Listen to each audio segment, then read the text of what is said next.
L'invité du jour, c'est maintenant. Bienvenue dans ce nouveau numéro.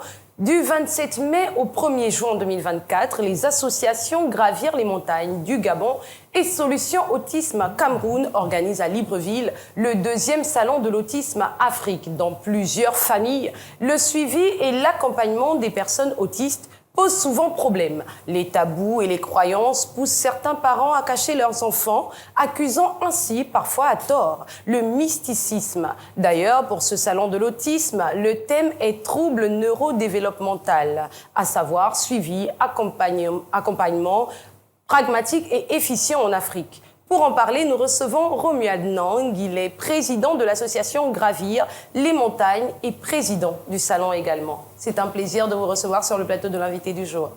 Merci, c'est moi qui vous remercie. Vous êtes très engagé au sein de votre association, d'où le titre de président. Dites-nous, comment définissez-vous l'autisme ? Alors, je ne suis pas professionnel en la matière, mais il faut dire que l'autisme, comme vous l'avez développé tout à l'heure, c'est un trouble neurodéveloppemental qui concerne un enfant sur 160 selon l'indication de l'OMS. Donc, les enfants, l'autisme, en fait, c'est un spectre. C'est un spectre, je n'irai pas dans les détails, parce que, justement, ce salon nous donne l'occasion, pour les parents, pour les professionnels, de découvrir la réalité, justement, qui est cachée derrière cette pathologie que beaucoup ne connaissent pas. Et l'occasion également pour les parents, des professionnels et tout le monde de savoir quelles sont les approches, quels sont les mécanismes, qu'est-ce qu'on veut faire derrière, qu'est-ce que l'État entend mettre derrière, parce que ça commence par là, pour aider ces enfants qui sont atteints de cet handicap cognitif. Il faut préciser que l'autisme n'est pas une maladie, c'est un handicap. C'est un handicap, c'est pas une maladie. C'est-à-dire qu'on ne le catégorise pas parmi les maladies, mais beaucoup plus parmi les handicaps, parmi les troubles. De quels moyens dispose le parent pour gérer cette situation qui, dans une certaine mesure, peut être affectée? C'est justement ça toute la problématique, d'où le salon que nous allons organiser. Parce que les moyens que les parents disposent ne sont que des moyens d'accompagnement.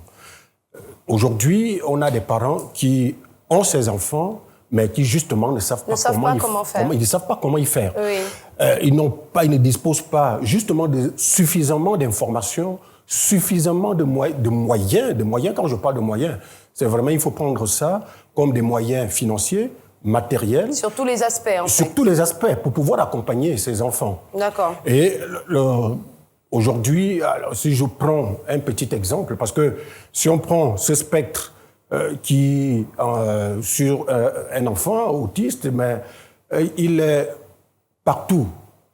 Ça peut être côté sensoriel, ça peut être côté éducatif, ça peut être côté social, côté familial. Mais comment englober tout pour pouvoir accompagner cet enfant? Si vous avez certains parents qui essaient de se battre, d'autres ont encore la méconnaissance, ne savent pas. D'où votre intervention tout à l'heure, quand vous avez parlé vraiment du mysticisme. Il faut mystifier. Exactement. Un enfant, on le voit, il a un comportement qui ne sied pas avec les autres. Il est très sensible.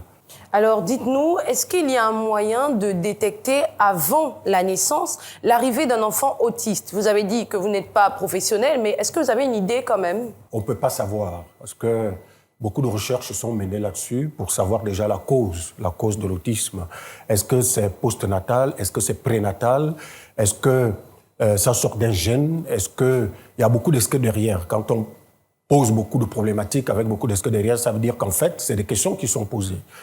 Mais beaucoup de recherches sont faites pour savoir comment on peut arrêter, peut-être pas arrêter, c'est-à-dire que quand une maman est enceinte, est-ce qu'il y a possibilité qu'un enfant ne naisse pas autiste? Qu'est-ce qu'il faut faire? Beaucoup de recherches scientifiques sont là, beaucoup de chercheurs sont en train d'étudier la question, mais de ma connaissance, je ne pense pas qu'aujourd'hui, qu'on soit capable de dire que voilà la cause exacte de l'autisme. D'accord. Des années en arrière, les personnes autistes étaient mal comprises, elles étaient mal diagnostiquées aussi, et elles étaient stigmatisées. Alors, par conséquent, elles étaient mises de côté. On avait du mal à les faire sortir ou encore à les voir comme aujourd'hui.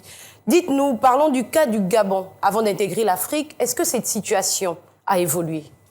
Alors, cette situation a évolué, oui et non. Et là, je vais parler en tant que président de l'association, Allez-y. Gravir les montagnes, qui reçoit, qui a les parents qui ont beaucoup d'enfants en situation de handicap, principalement l'autisme.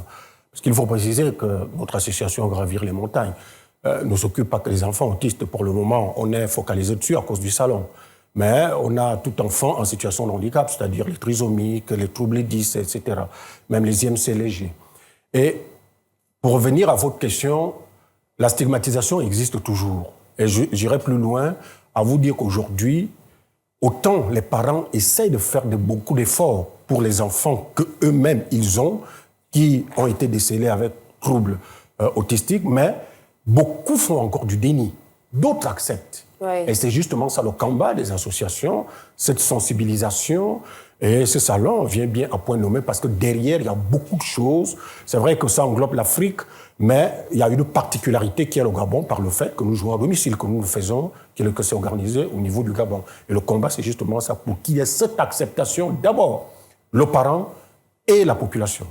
Pour rester sur le cas du Gabon, est-ce qu'il y a des écoles spécialisées au Gabon? Alors aujourd'hui, des écoles spécialisées. Alors nous avons le centre Ndossi à Komga, qui a été ouvert, je crois qu'il y a 2 ou 3 ans, qui est en Goundje, qui s'occupe justement, qui est un centre qui s'occupe des enfants autistes et trisomiques. Est-ce que c'est à toutes les bourses, les établissements? C'est un établissement ouvert par l'État. C'est d'ailleurs le seul pour le moment qui est géré par l'État, par le ministère des Affaires sociales.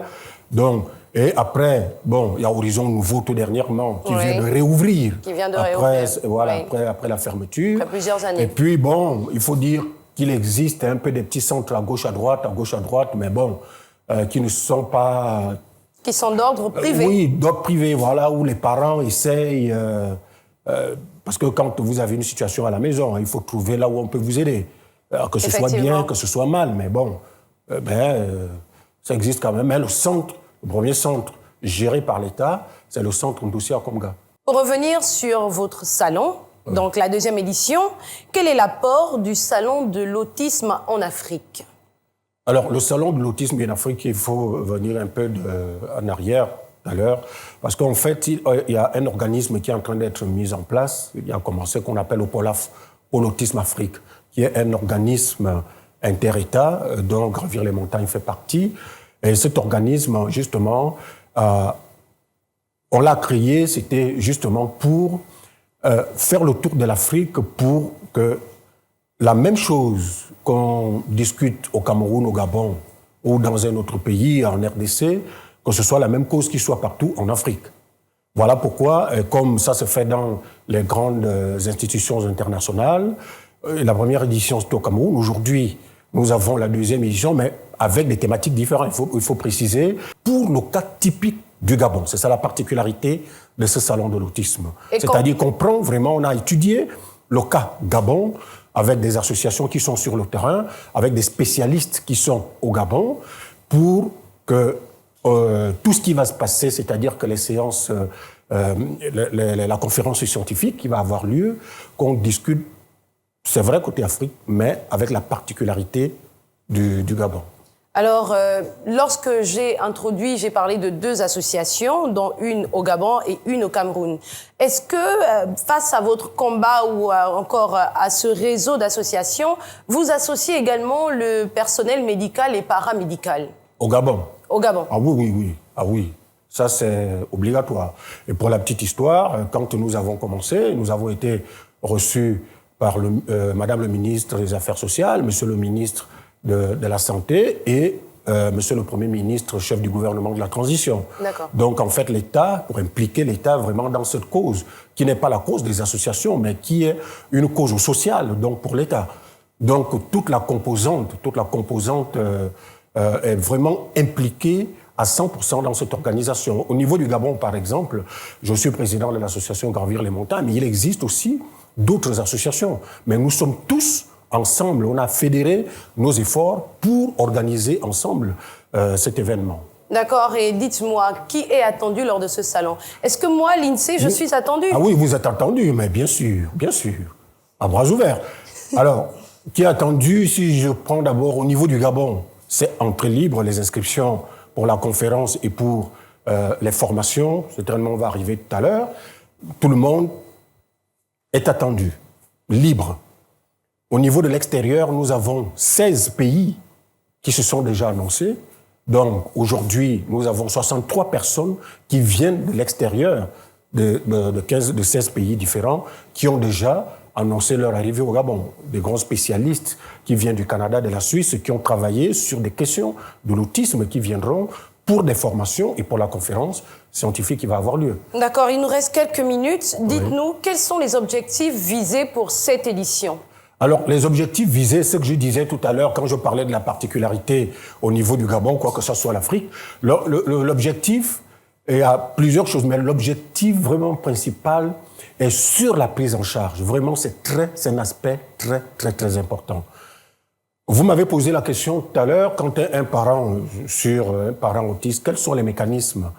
Et vous m'avez posé la question tout à l'heure s'il existe des écoles. Oui. C'est des écoles. Aujourd'hui, vous avez un enfant à la maison. Il existe plusieurs handicaps cognitifs. Mais de facto, pour ceux qui connaissent l'autisme, on va vous dire tout de suite l'enfant est autiste. Peut-être qu'il ne l'est pas. Comment faire pour déceler que c'est un enfant autiste ? Ah, ok. Quels sont les mécanismes qu'on met derrière ? Comment on accompagne cet enfant ? D'accord. Comment on diagnostique ? Et comment vous ? Et justement, c'est là où cette conférence thématique avec ce qui se passe ailleurs, qui ont travaillé pendant des années, 40 ans, 50 ans sur la question. Le Gabon n'a pas travaillé pendant 50 ans sur l'autisme. Donc, il nous amène cette expérience pour voir si aujourd'hui un enfant va à l'hôpital, consulté par un pédiatre. Le pédiatre va l'envoyer quelque part chez un psychologue clinicien, orthophoniste. Il y a ce circuit. Est-ce que c'est le circuit adapté ? Est-ce que c'est pas le circuit adapté ? Beaucoup de questions sont posées derrière. Donc, il y a ça qui sera mis en exergue. Première chose. Deuxième chose, il y a des formations qui vont se passer du 27 au 30. Du 27 au 30. Du 27 au 30, c'est des formations qui vont se passer sur 3 sites que nous avons identifiés. Justement, il y a le centre Ndoussi à Komga qui va recevoir des ateliers de formation. Nous avons la Fondation universitaire Jeanne Ebouri qui va recevoir la formation. Nous avons l'université Omar Bongo et du 30 au 1er, ce sera la grande conférence scientifique qui aura lieu au Radisson Blu. D'accord, c'était un plaisir de vous avoir sur ce plateau. Merci beaucoup. Nous sommes arrivés au terme de cette émission. Je rappelle que Romuald Nong était notre invité du jour. Il a donné plus d'informations au sujet du Salon de l'autisme Afrique 2024 qui se tiendra du 27 mai au 1er juin à Libreville. J'ai tout dit, n'est-ce pas ? Merci à tous pour votre fidélité et à très vite sur Gabon 24.